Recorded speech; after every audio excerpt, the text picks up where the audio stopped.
Bonjour à tous et bienvenue sur la chaîne Formateur 2.0, la chaîne qui vous apprend à devenir un formateur plus efficace grâce aux résultats de la psychologie cognitive et des neurosciences. Aujourd'hui, on va parler d'un terme important, la mémoire. Alors on le sait tous, il y a plusieurs sortes de mémoire.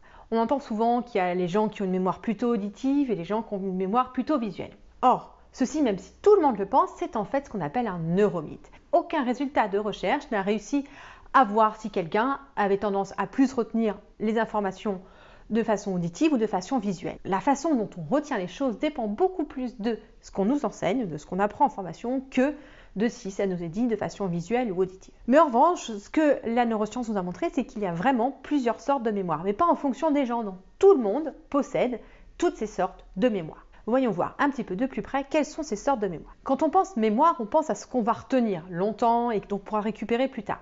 Cette mémoire-là qui permet de retenir les choses pendant longtemps et les utiliser, c'est ce qu'on appelle la mémoire à long terme. Cette mémoire à long terme peut être découpée en 4 différentes sortes de mémoire. La première de ces mémoires, c'est la mémoire épisodique. La mémoire épisodique, c'est la mémoire qui fait qu'on se rappelle de ce qu'on a mangé à midi ou de ce qu'on a fait il y a 3 semaines, où est-ce qu'on était au jour de l'an, etc. C'est une mémoire qui se souvient des événements qui nous sont arrivés. C'est aussi cette mémoire qui nous permet de nous projeter dans le futur, d'imaginer ce qu'on va faire dans 1 an, dans 3 ans, etc. La deuxième sorte de mémoire dans la mémoire à long terme, c'est la mémoire perceptive. La mémoire perceptive, c'est la mémoire qu'on a des sens.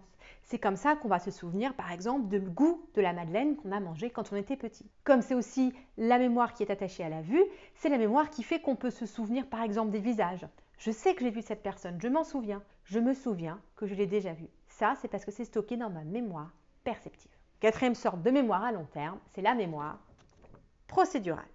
La mémoire procédurale, c'est la mémoire des choses qu'on sait faire ou des procédures qu'on sait enclencher. C'est ce qu'on peut appeler aussi la mémoire des automatismes, les choses qu'on fait sans y penser.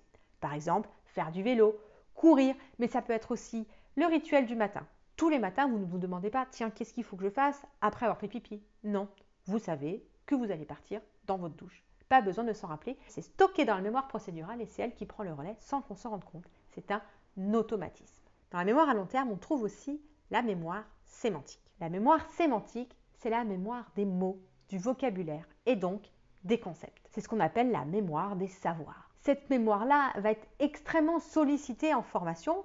Il faut voir aussi qu'en formation, on utilise la mémoire procédurale. On essaye d'en donner aux gens qu'on a en formation des automatismes, histoire qu'ils sachent faire les choses sans avoir à y penser. Mémoire sémantique, c'est plutôt la mémoire des savoirs. La mémoire procédurale, plutôt la mémoire des savoir-faire. La mémoire épisodique et la mémoire perceptive sont, elles, peu mobilisées en formation. Mais il y a une autre sorte de mémoire complètement différente qui est extrêmement importante en formation. C'est ce qu'on appelle la mémoire de travail. La mémoire de travail, c'est ce qui nous permet de garder dans notre cerveau les informations dont on a besoin pour résoudre la tâche qu'on est en train d'effectuer. Vous la connaissez bien, cette mémoire de travail. Par exemple, je vous donne un numéro à retenir et vous devez le retenir le temps d'aller chercher votre téléphone et de le taper. Vous voyez bien que c'est difficile, mais qu'on est capable. Et vous voyez bien aussi qu'une fois qu'on a tapé ce numéro sur le téléphone, l'information disparaît entièrement de notre cerveau. Pourquoi? Parce que cette mémoire de travail, c'est une mémoire, contrairement à la mémoire à long terme, qui n'a pas vocation à durer dans le temps. C'est une mémoire qui s'efface régulièrement. Pourquoi cette mémoire s'efface? Tout simplement parce qu'elle est très petite et qu'il faut faire de la place pour les autres informations dont on a besoin pour traiter les tâches qui continuent, elles, à nous arriver. Aujourd'hui, la neuroscience et les psychologies cognitives considèrent que dans la mémoire de travail, il y a 5 espaces dans lesquels on peut stocker une information. Alors, ça dépend des gens, mais globalement, tout le monde est entre 3 et 7. Donc, vous ne pouvez pas avoir 25 espaces dans votre mémoire de travail. Et la grande différence entre l'expert, le formateur, vous et les stagiaires, c'est que vous n'avez pas le même domaine d'expertise dans le domaine sur lequel vous formez. Normal, c'est vous l'expert. Avoir plus d'expertise, ça veut dire qu'on a plus de choses en mémoire à long terme. Ça veut dire que quand on va ramener quelque chose dans la mémoire de travail, ça va être automatisé et du coup, ça va prendre peu de place dans cette mémoire de travail. En revanche, quand on débute, ça prend toute la place. Les informations qu'on a prennent toute la place et on arrive très vite en ce qu'on appelle une surcharge cognitive. La surcharge cognitive, pour vous donner un exemple, pour vous faire voir tout de suite ce que c'est que par exemple quand vous avez appris à conduire. Rappelez-vous, vous étiez devant votre volant et vous dites « Attendez ». Et vous voyez un feu rouge arriver.